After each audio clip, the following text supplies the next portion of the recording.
All Hit Radio.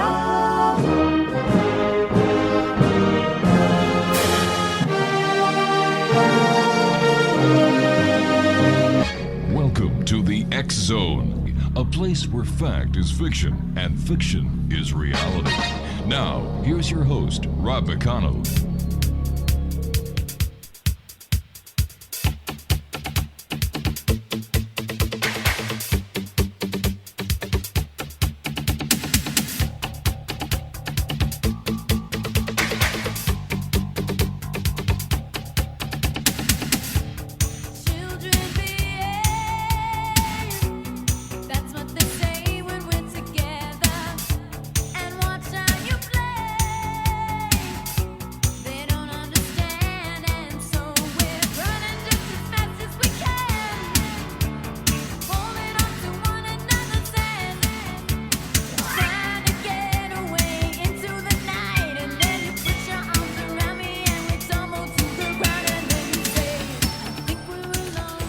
And welcome back to the X Zone, everyone. My name is Rob McConnell. We're coming to you from our studios in Hamilton, Ontario, Canada, worldwide on the Talkstar Radio Network and the X Zone Broadcast Network, and our growing family of broadcast affiliates across Canada, the United States, Central America, the Caribbean, South America, the Pacific Rim, Australia, Asia, Africa, and Europe.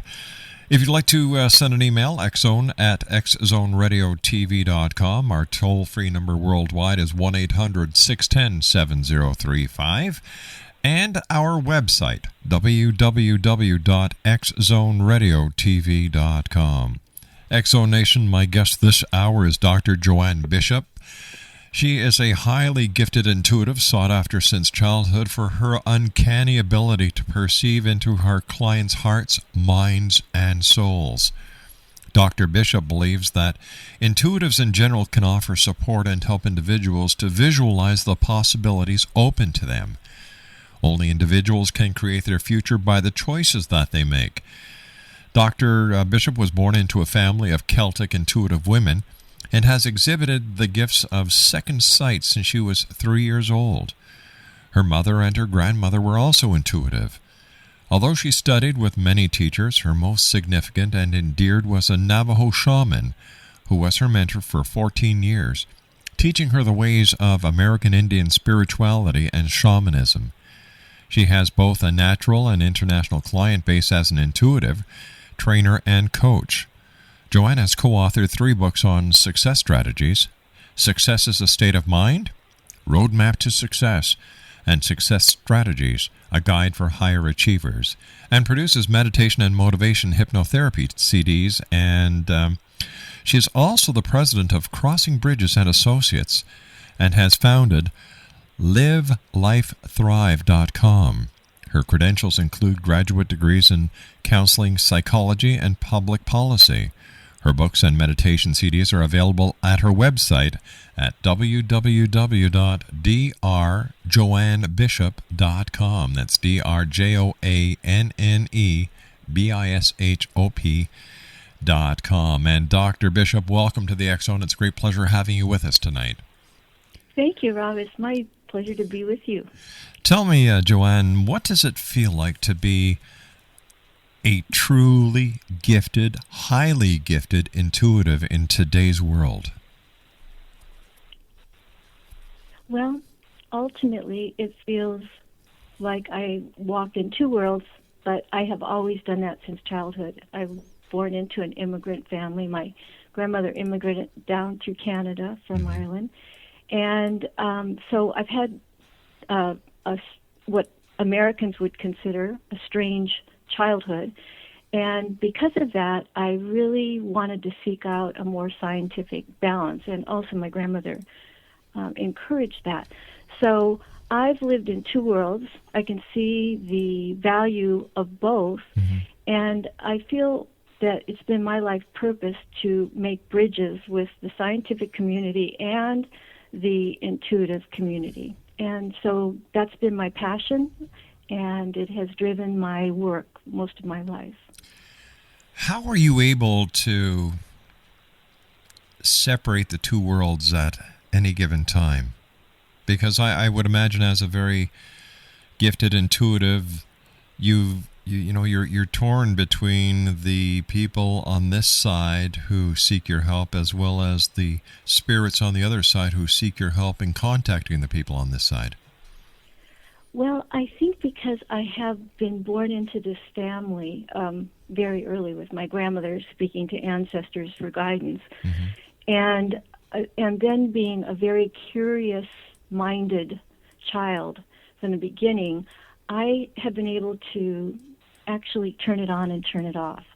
Although sometimes, even with my own strong scientific, let's say, focus, there has been occasions where people have broken through I would say it's like a barrier that I have to get a message to someone. And I have to say, Rob, it always amazes me. And even though it happens to me, and I can move into that state through a relaxation exercise I do before I speak to clients. And speaking about messages, I hate to do this, but I've got to take a 2-minute commercial break. We'll be right back. Dr. Joanne Bishop is my special guest, and the good doctor and I will return on the other side of this 2-minute break right here in the X Zone.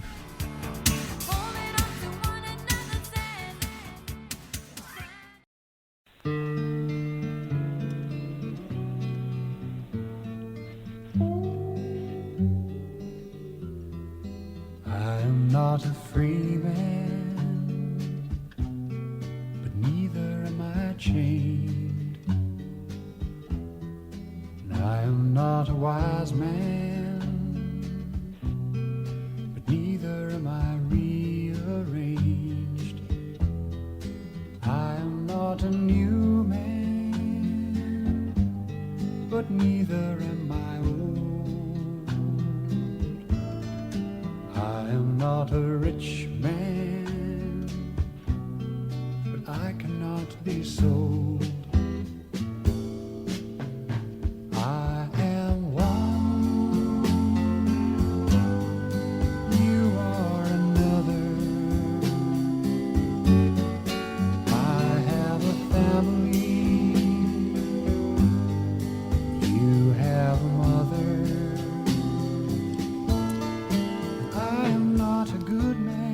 Dr. Joanne Bishop is my special guest this hour, X Zone Nation. drjoannebishop.com. That's drjoannebishop.com. Sorry, before we had to cut you short, Doctor, I had asked you how you basically keep yourself level between both worlds, and you were basically, what you said was you learned how to shut it off. And I guess you really need to do this in order to have some privacy and a personal life. Yes, yeah, I believe that's true, and I also think it's healthy because being grounded in the world is very important for many aspects of development. And if I stayed in that world, I would certainly not be grounded. I'd be St. Teresa. So in terms of the people in the past who have actually lived in that kind of a world, they tend to be cloistered and do a lot of world work. So that's not my path this time. Tell me, Doctor, a lot of people talk about things that go bump in the night. Now, what kind of things actually do go bump in the night, and how would a person know if their house is truly haunted and they're not making it up? Okay, well, hauntings are really very rare. And so sometimes the things that go bump in the night can be a result of a person's hypervigilance or anxiety.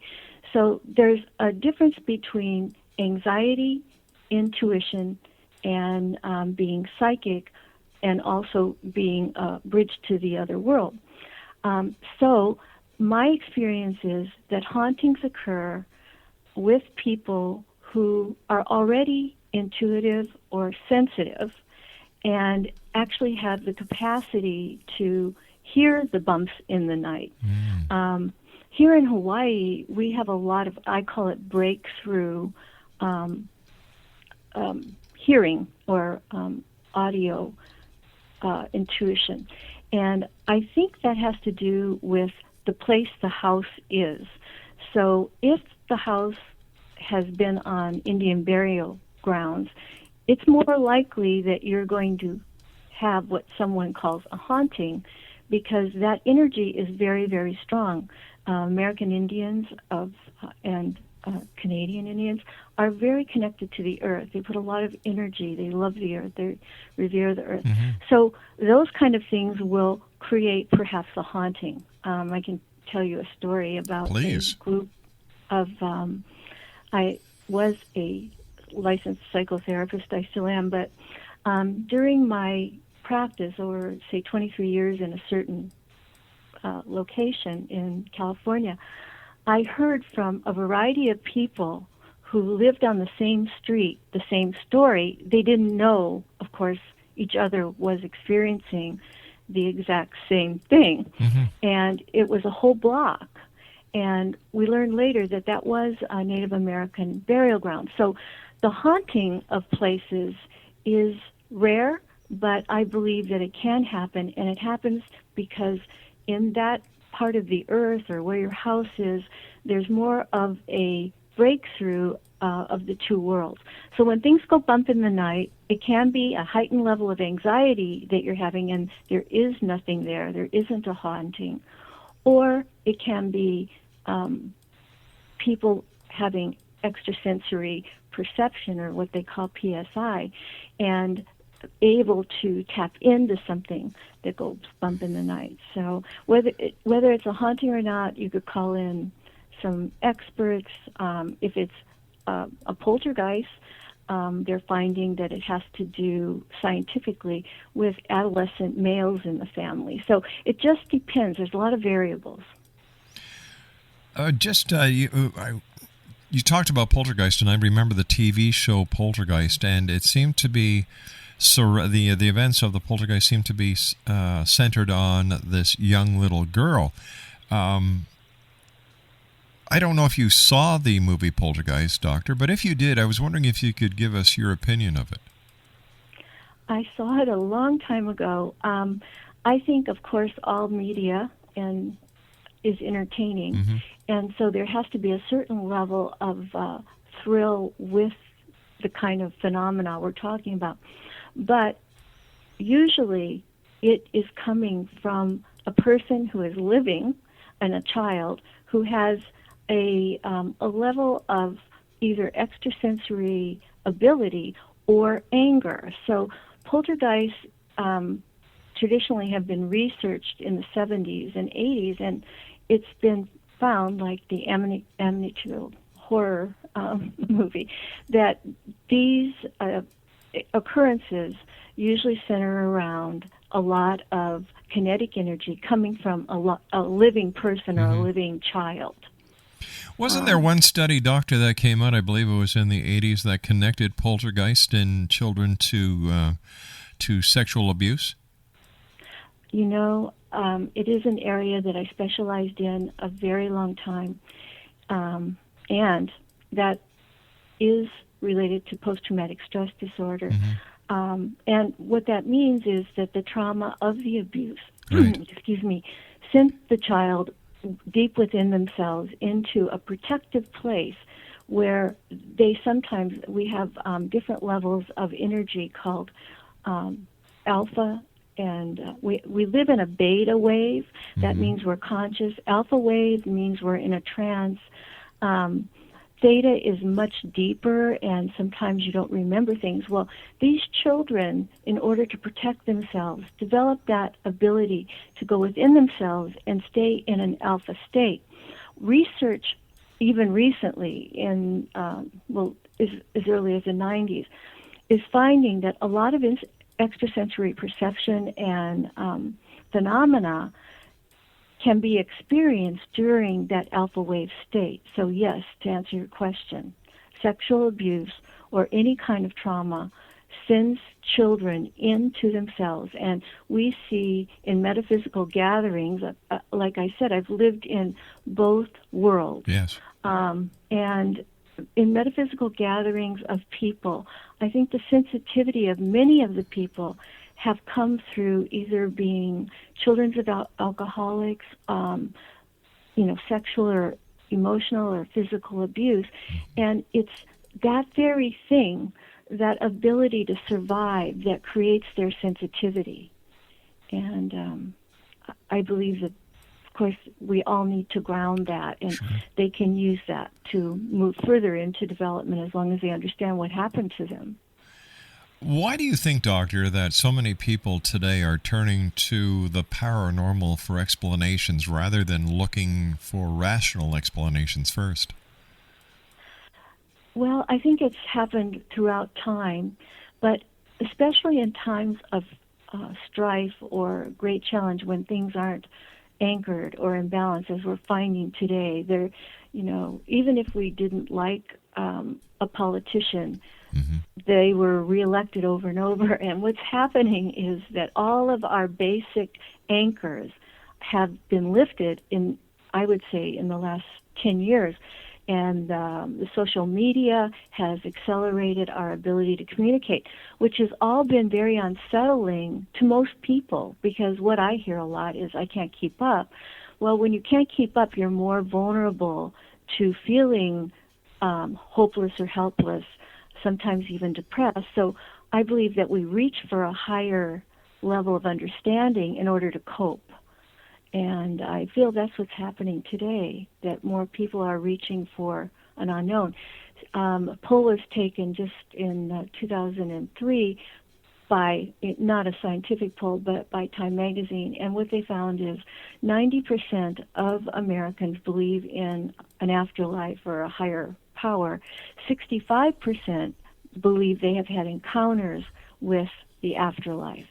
So, but I'm not sure if that's a statistic that is new. If we look at, the past, people were much more superstitious in the past and much more susceptible to believing these kind of things. With all the information and disinformation that is available on the internet, how does the disinformation play with the believer who wants so much to believe in something that they will take anything that fits the criteria of what they believe is happening into their own home?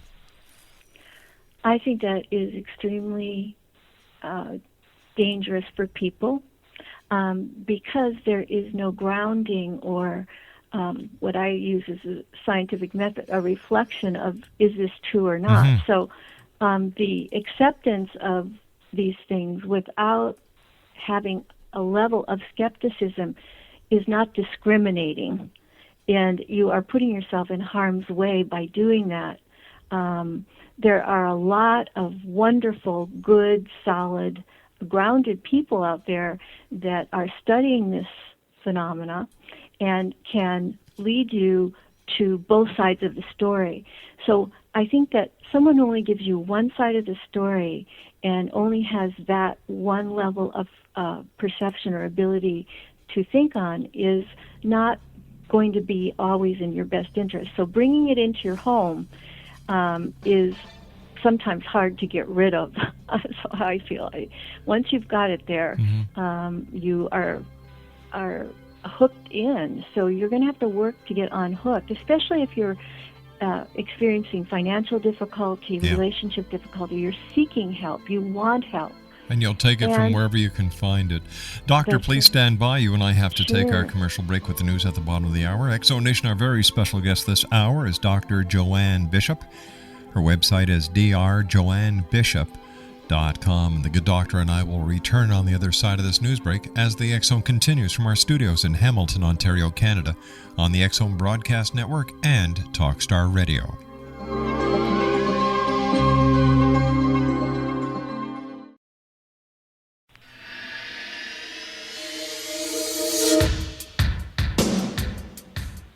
My name is Michael Telstar, Canada's leading mentalist from Toronto, Ontario. Hi, my name is Splenda, and you're listening to my dad, Rob McConnell, on the X-Zone. This is Psychic Dorothy from St. Catharines, and you're listening to Rob McConnell. Hello, my name is Holly Reeves, an astrologer from Astro for You, and you're listening to Canada's #1 paranormal radio show, The X Zone, with Rob McConnell. Welcome to the X Zone, a place where fact is fiction and fiction is reality. Now, here's your host, Rob McConnell.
Dr. Joanne Bishop is my special guest, X Zone Nation. Her website is drjoannebishop.com. That's drjoannebishop.com. There's a lot of television shows on these days, Doctor, about ghost hunters, paranormal investigators, ghost hunting cops now.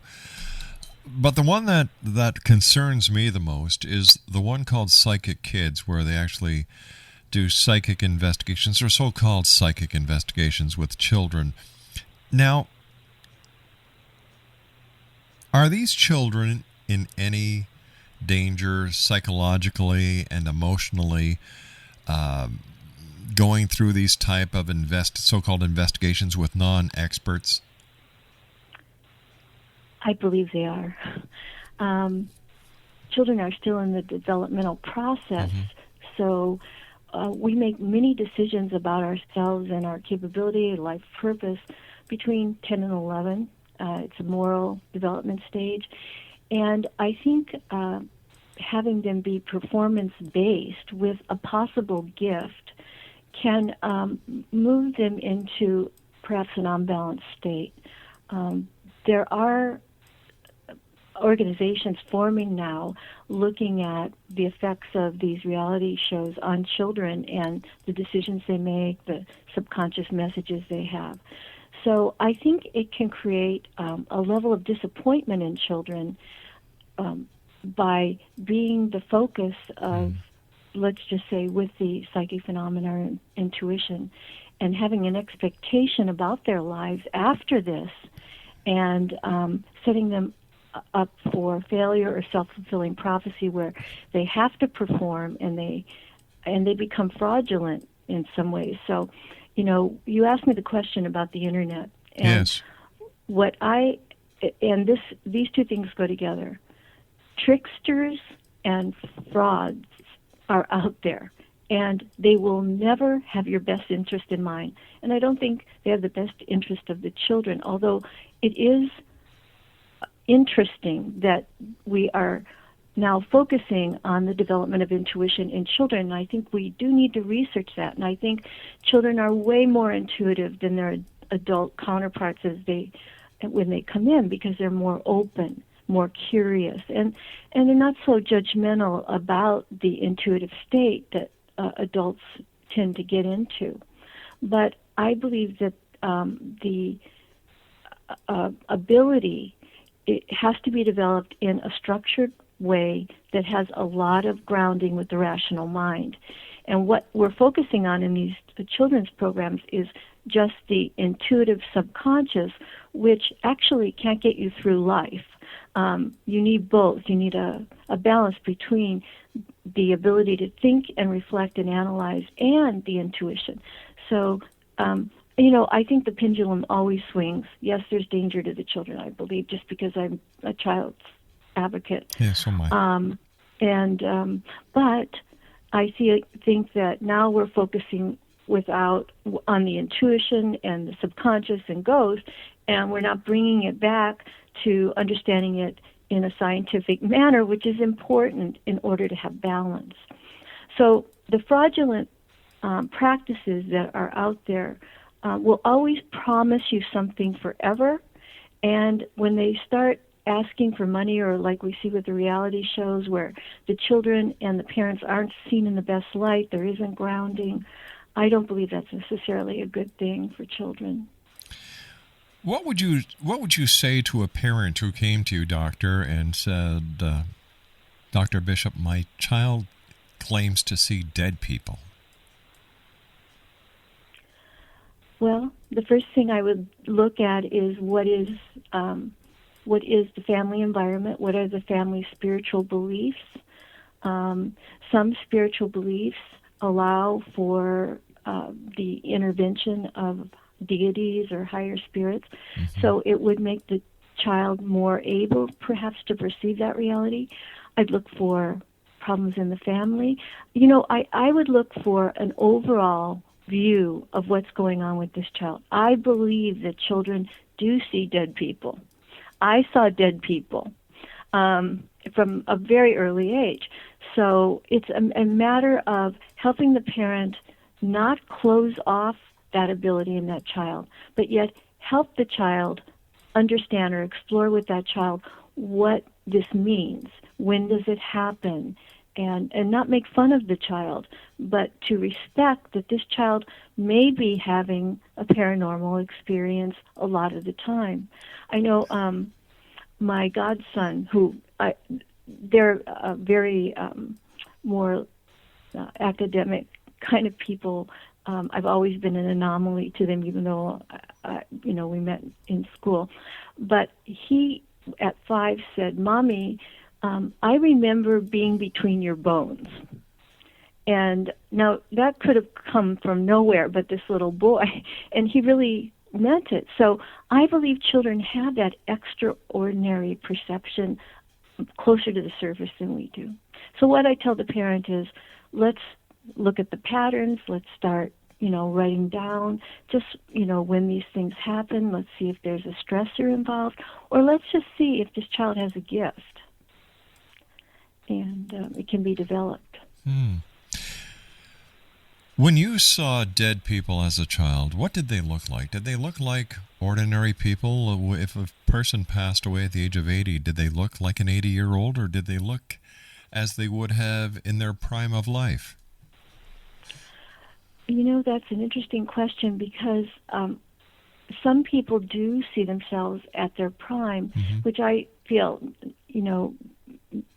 whatever that age is to them. Sometimes it's 40, sometimes it's 35. So they come back, and when I'm actually doing a reading for someone, they'll stand around the person. Also, they can look, their age when they left.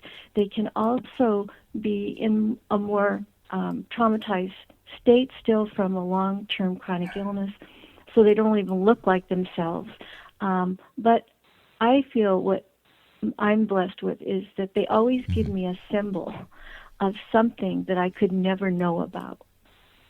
And that is heartening to me as a scientist and also as an intuitive, because then I'm not making this up. And that's the other thing. We have to keep reflecting, is this real? Intuition, which is different than what you've asked, being a medium, but intuition doesn't feel like anything except knowing.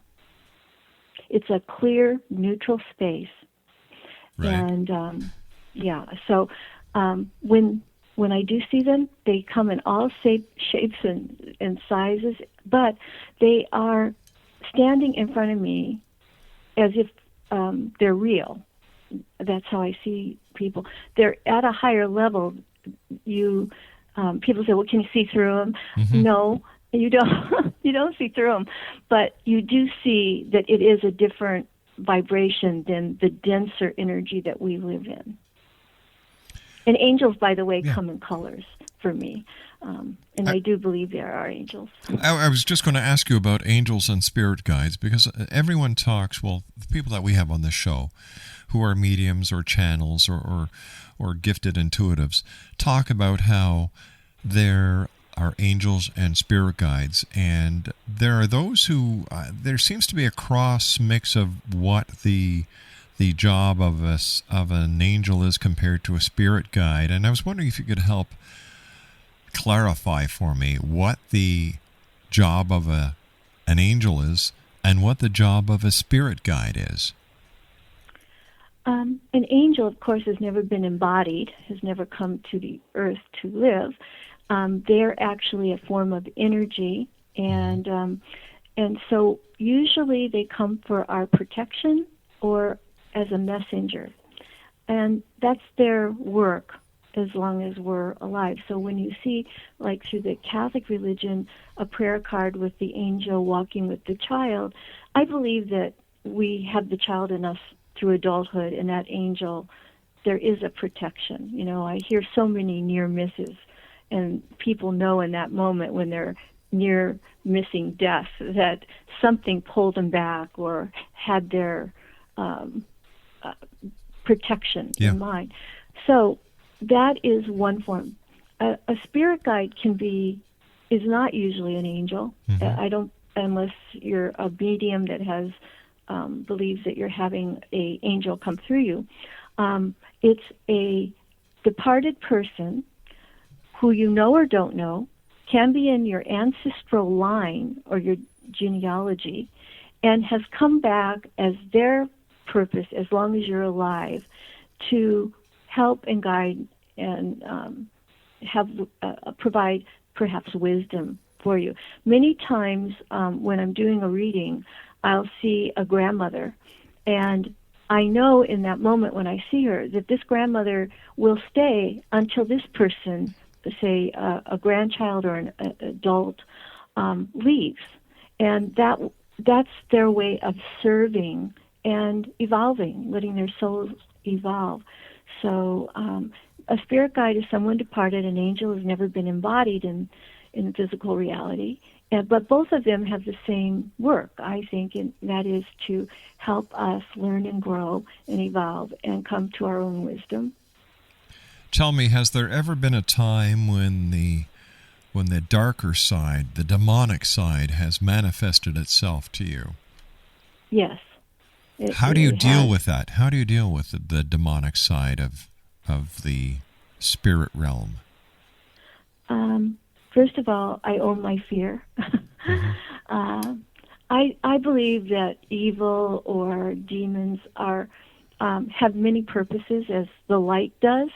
And so if you have light, then you're going to have dark. That's just part of the yin and yang of life.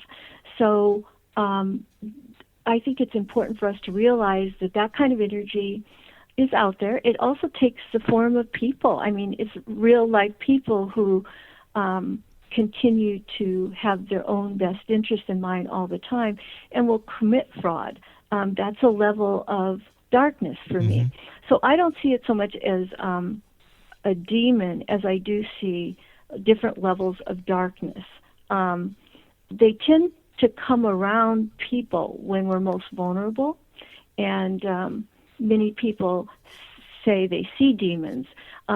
Demons are, the origin of demons are from Lucifer and being cast out of heaven and using his free will to move towards the dark side. But without Lucifer, we wouldn't have the archangel. So I want everyone to see it as an imbalance. Right. And go ahead, I'm sorry. No, we were just talking earlier about balance, and it seems that if you have good, you must have evil in order to maintain a balance. Yes. Gotcha. And it also challenges us as human beings to be able to look at the darkness within us and not make ourselves wrong, but become an observer of it and make better choices. And it's the same thing with seeing darkness around people. It's not only the darkness that has never been embodied, which is a demon or the Lucifer end of things. It is the darkness that people have that's unowned in them that can perpetrate harm. So I see it as all one thing, although I do own my scare of it, and because I believe that it is a force, but the force is also light. So immediately, if I feel afraid, I move towards my own light inside what I call the divine within, which is in my DNA, and it's in the grand design, and I stand in that and just tell that darkness to go away.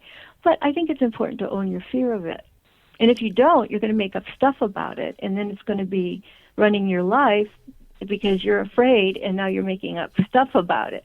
It's better to stand in it, look at it, and recognize that it's there, and make a decision about what you want to do. You're not helpless when it comes to darkness or demons, but we have to have the balance. God made it that way, I think. All right, higher Doctor, power. Please stand by. We've got to take our final break. Dr. Joanne Bishop is my special guest this hour. Her website is drjoannebishop.com. That's drjoannebishop.com. And Dr. Bishop and I will be back on the other side of this commercial break as the X Zone continues from our studios in Hamilton, Ontario, Canada, on the X Zone Broadcast Network and on the Talkstar Radio Network. Don't go away.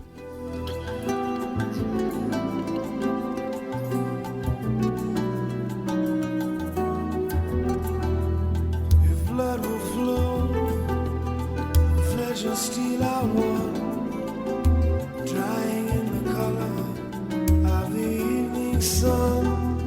Tomorrow's rain, we wash the stains away with something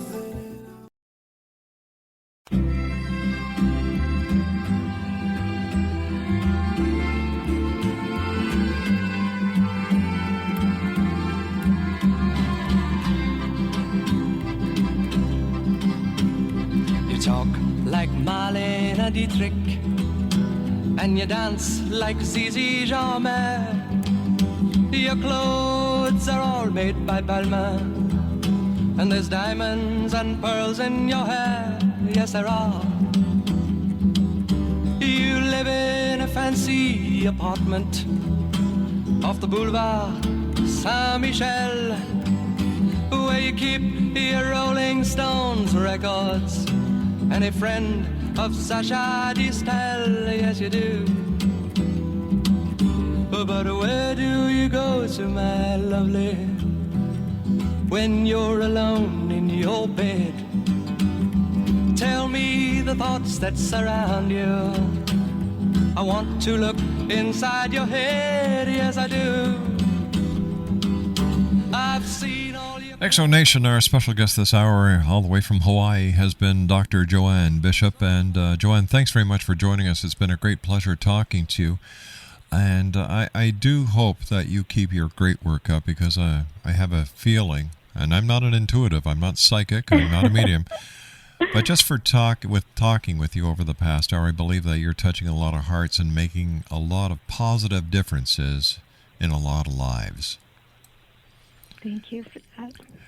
Now, here's my final question to you, and this is a rather serious one. How dangerous is it for a person to try and go up against the true paranormal without having the proper training? Very dangerous, I think. Not because the paranormal is dangerous, but because we're still learning about the brain and the effects of thinking or states of trance on the brain. Recently, there's been a study that, I'm also a hypnotherapist, and hypnotherapy or hypnosis has gone through different stages of acceptance up and down since the 1800s. But what we're finding is that in a hypnosis state, which is the alpha state, which I talked to you about earlier, the brain actually changes. And now they have MRIs and CAT scans, and they can see how the alpha state of brainwave can reprogram you, because you are relaxed, make you more intuitive, make you more in touch with the subconscious. If you don't have a good balance in discernment, then suggestions are going to be going into your brain that can, not because it's someone else doing it to you, but because we also have what we call the fight or flight response. Yes. And that comes from our old reptilian brain, and it's kept us here, millions of years evolving. It was a very good thing. However, the paranormal has a lot of sensationalism with it.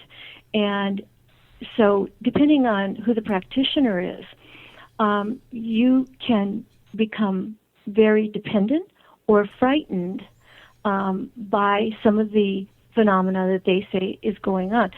So I say that if you're going to go and learn more about the paranormal, do it through reputable people, institutions that are not just based in the paranormal, but based in some scientific study, because you are being programmed. Advertised media, all of that programs us, because in a way, when we watch a commercial, we're in a trance state, or we're driving along watching the white lines.